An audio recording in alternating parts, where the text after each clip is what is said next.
दहशत की। अगर आप उस तरह के व्यक्ति हैं जो घर में अकेले होने पर भूत प्रेतों के बारे में गूगल पर सर्च करने की हिम्मत तक नहीं करते, या अगर रात में अचानक एक चाकू के गिरने की आवाज से भी आपकी सांसें थम जाती हैं, कोई चीज के हिलने पर आपको भूत प्रेतों का डर सताने लगता है और पूरी रात भर आप सो नहीं पाते, तो फिर आप इस कहानी को आगे सुनने की कोशिश ना करें, क्योंकि इस कहानी में घटी पैरानॉर्मल एक्टिविटीज आपकी नींद कई रातों के लिए उड़ा सकती है। हमारे देश में छोटा ही सही लेकिन एक ऐसा समुदाय है जो भूत प्रेत और आत्माओं के अस्तित्व में यकीन रखता है। कुछ लोग आज भी मानते हैं कि मानव जीवन से परे कुछ ऐसी शक्तियां हैं जो अस्तित्व में होती हैं। जो लोग ऐसी चीजों पर यकीन रखते हैं वो भूतों और आत्माओं के साथ कई बार संवाद करने की भी कोशिश करते हैं। यहाँ तक कि आप भले ही भूत प्रेत पे यकीन करें या ना करें, लेकिन पैरानॉर्मल घटनाओं पे विश्वास करने वाले लोग आपको सलाह देते हैं कि आप उनका भूलकर भी मजाक ना उड़ाएं। भारत में कई पेशेवर पैरानॉर्मल एक्सपर्ट्स हैं जिन्होंने भूत प्रेतों का सामना करने का दावा तक किया है, और इन जानकर्ताओं ने कई वर्षों तक इन घटनाओं पर अध्ययन करने के बाद कई हैरान करने वाली कहानियां बताई, जिसमें एक कहानी भैरवी नाम की एक लड़की की है जिसकी अच्छी भली चल रही जिंदगी में कुछ ऐसा हुआ कि आज भी उस घटना को सोचकर वो कांप जाती है।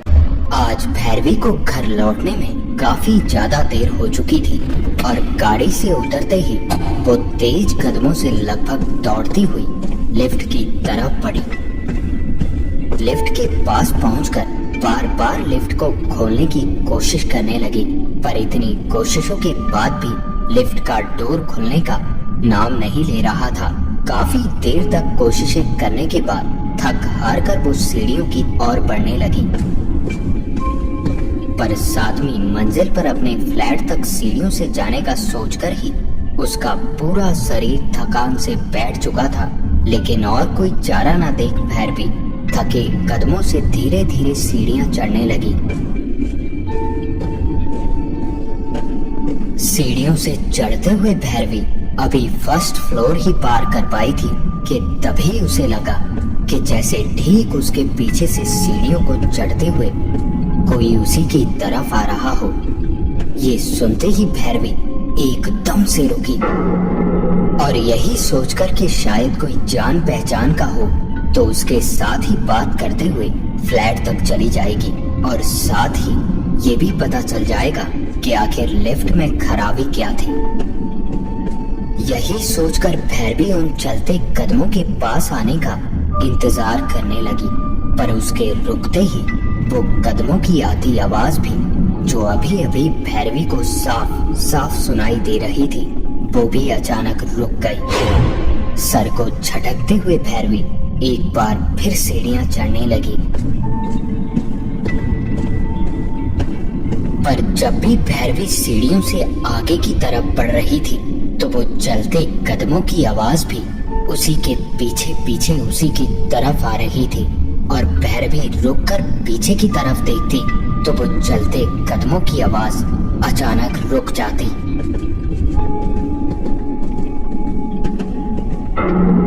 किसी तरह भैरवी हाफती हुई 7वीं मंजिल तक पहुंची। थकान से उसका सारा शरीर जवाब दे चुका था।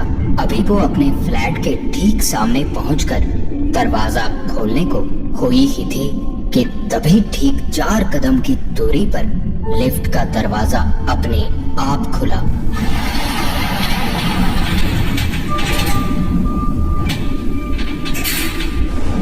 लिफ्ट में पहले से ही एक व्यक्ति मौजूद था।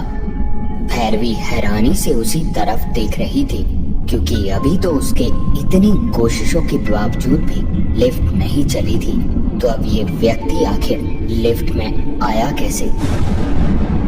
यही पूछने के लिए उस बाहर निकलते व्यक्ति की ओर बढ़ते हुए भैरवी का पूछना था, एक्सक्यूज मी, अभी मैं आई तो लिफ्ट नहीं चल रही थी, आप कैसे आए? पर भैरवी को ये नहीं पता था कि वो लिफ्ट के बारे में पूछकर अपनी अच्छी भली चल रही जिंदगी में किस मुसीबत को दावत दे रही थी। वो व्यक्ति भैरवी के पूछने पर जाते हुए एकदम से रुका। उस व्यक्ति के मुड़कर देखने पर भैरवी ने देखा तो वो ग्राउंड फ्लोर में रहने वाले घोष अंकल थे। हमेशा मुस्कुराकर प्यार से बात करने वाले घोष अंकल आज बिना उसकी बात का जवाब दिए एक अजीब सी नजरों से उसे घूर रहे थे। उनका चेहरा अजीब सा भावहीन दिख रहा था।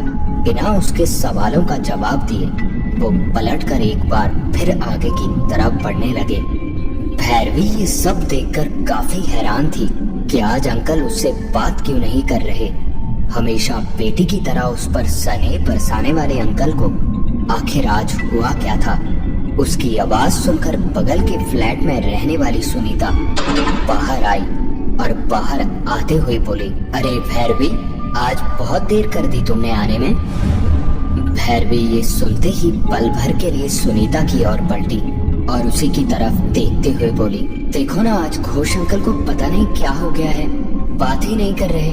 अभी मैं आई तो लिफ्ट नहीं चल रही थी और अभी घोष अंकल उसी लिफ्ट में ऊपर आए हैं। इतना कहकर भैरवी एक बार फिर घोष अंकल की तरफ देखने को मुड़ी ही थी तो घूमकर चारों तरफ देखने लगी, क्योंकि अब वहाँ दूर दूर तक कोई नहीं था।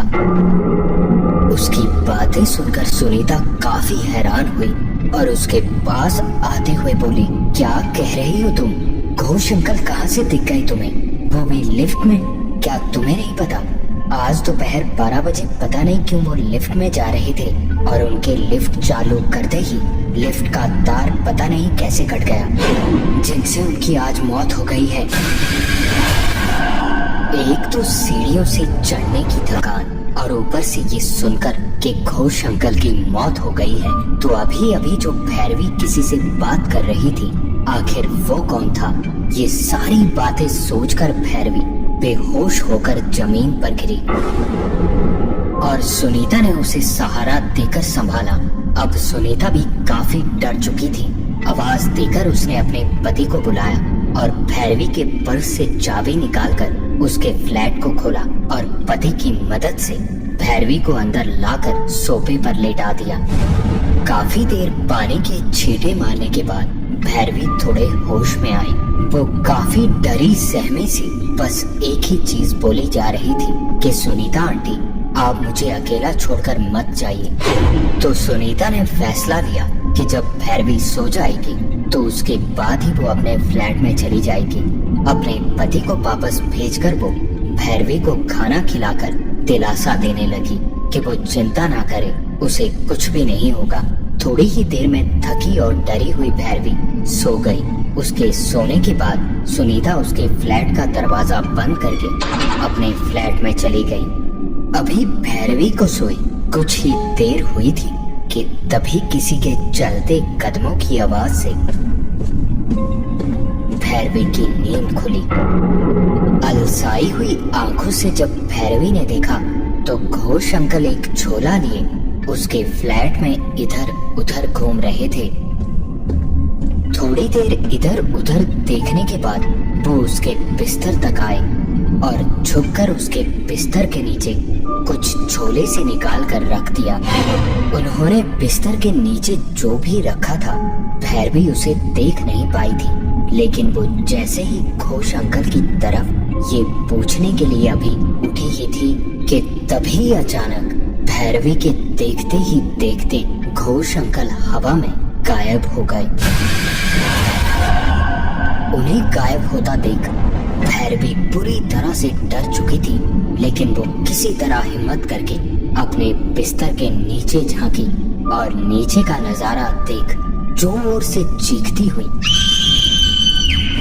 भैरवी अपनी नींद से जागी, क्योंकि बिस्तर के नीचे किसी का कटा हुआ उल्टा पैर रखा हुआ था। नींद से उठने के बाद वो चारों तरफ सुनीता को ढूंढने लगी। अब भैरवी को किसी अनहोनी की चिंता होने लगी थी। पहले लिफ्ट में घोष अंकल का दिखना और फिर अब सपने में उल्टा पैर और घोष अंकल का एक बार फिर दिखना। उसे कुछ भी ठीक नहीं लग रहा था। डर के कारण भैरवी का गला बिल्कुल सूख चुका था। वो पानी पीने के लिए किचन की तरफ बढ़ी और लौटते समय उसे अपने बिस्तर के ठीक बगल में एक झोला दिखा। ये झोला ठीक वैसा ही था जैसा उसने अपने सपने में घोष अंकल के हाथों में देखा था। वो धीमे कदमों से झोले की तरफ बढ़ने लगी। झोले के ठीक पास पहुंचकर उसने झोले में झांका ही था तो डर से उसकी रूह तक कांप उठी, क्योंकि झोले से गिरता खून पानी की तरह फर्श पर फैल रहा था। ये सब देखकर उसका शक और भी गहरा हो गया था और वो अपने बिस्तर के नीचे झांकने को अभी हुई ही थी तो चीखते हुए कमरे से बाहर भागने लगी, क्योंकि बिस्तर के नीचे वही खून से लथपथ आधा पैर पड़ा था जो अभी अभी भैरवी ने अपने सपने में देखा था। भैरवी भागते हुए सीधे सुनीता के घर पहुंची और उनका दरवाजा पीटने लगी और उसके थोड़ी ही देर में सुनीता ने अपना दरवाजा खोला और दरवाजा खुलते के साथ ही डरी हुई भैरवी का बोलना था कि आंटी वो घोष अंकल। सुनीता भैरवी को इस हालत में देखकर काफी घबरा चुकी थी। उसने भैरवी को अंदर बिठाया और उसे शांत करवाने लगी, लेकिन भैरवी चुप ही नहीं हो रही थी। वो बार बार घोष अंकल का नाम और उल्टा पैर ही बोले जा रही थी। उसे शांत करवाने में काफी समय निकल गया था। सुबह होने वाली थी। काफी देर ऐसे ही बैठने के बाद भैरवी की कब आंख लगी उन्हें पता ही नहीं चला। सुनीता को उसका चेहरा देखकर उस पर काफी दया आ रही थी। उसे लग रहा था कि भैरवी को घोष अंकल के खोने का काफी सदमा पहुंचा है। अब तक सुनीता को भी बैठे बैठे नींद आने लगी थी। उसने सोचा कि वो भी थोड़ी देर आराम कर ले और जैसे ही वो भैरवी को छोड़कर उठने लगी, भैरवी ने उसका हाथ पकड़ लिया। सुनीता भैरवी को अपनी बेटी की तरह मानती थी और भैरवी का ऐसा डर देखकर सुनीता ने थोड़ी देर और उसके साथ बैठने का फैसला लिया। बैठे बैठे सुनीता को भी अब थोड़ी नींद आ रही थी और वहीं बैठे बैठे सुनीता की भी कब आंख लगी उसे पता नहीं चला। जब आंख खुली तो सुबह के 7 बज रहे थे। सुनीता ने देखा तो भैरवी अभी भी सो रही थी। वो उठी और किचन की तरफ चली गई। चाय और नाश्ता बनाते तक भैरवी भी अब तक उठ चुकी थी। ये देखते ही सुनीता ने चाय देते हुए भैरवी से पूछा, कल रात क्या हुआ था? तुम बहुत घबराई हुई थी। इस पे भैरवी ने रात को घटी सारी घटना के बारे में सुनीता को बताया। तो इस पे सुनीता का बोलना था कि तुम बहुत ज्यादा सोच रही हो, इसी वजह से तुम्हें वहम हो रहा है और डरावने सपने भी आ रहे हैं। काफी देर बातें करने के बाद और नाश्ता करके भैरवी अपने फ्लैट में आ गई। अब वो काफी बेहतर महसूस कर रही थी।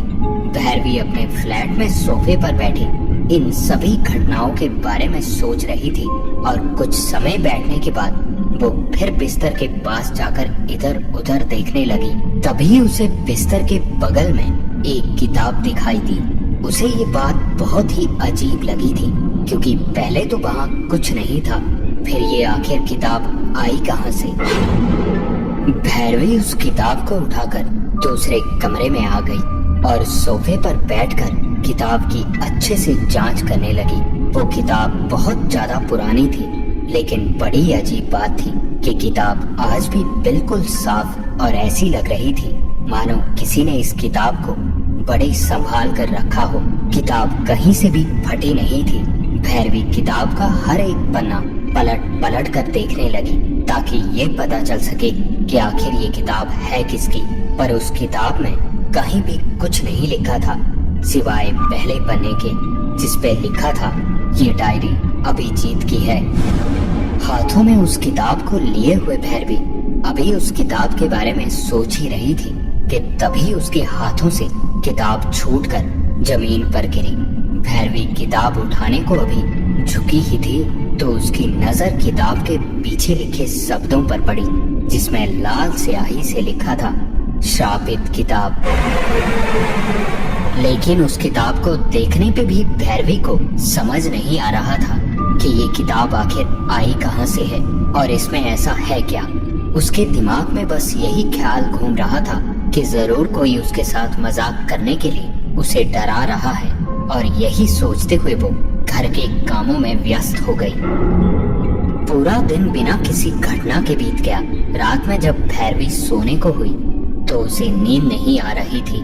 काफी देर तक जागने के बाद भी जब भैरवी को नींद नहीं आई तो वह उस किताब को लेकर एक बार फिर बैठ गई।